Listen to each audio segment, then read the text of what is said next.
একটি সুখবর, একটি সুখবর। ৯ মাইল শাহজাহানপুর বগুড়া, ৯ মাইল স্ট্যান্ডের দক্ষিণ পাশে আমাদের সিএনজির শোরুম কেনাবেচার। ভাই ভাই স্ট্যাটাস। প্রোপাইটার মোহাম্মদ আব্দুল বাসেত, পরিচালনায় রয়েছেন আব্দুল রাজ্জাক। এখানে সকল প্রকারের সিএনজি ক্রয় করা হয়।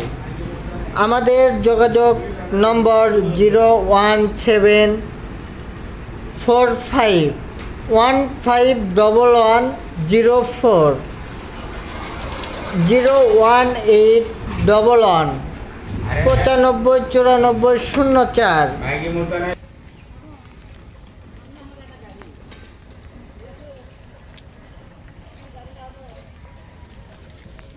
বাকি তো মেলা দিবাল, ভালো ভালো দেখেছি।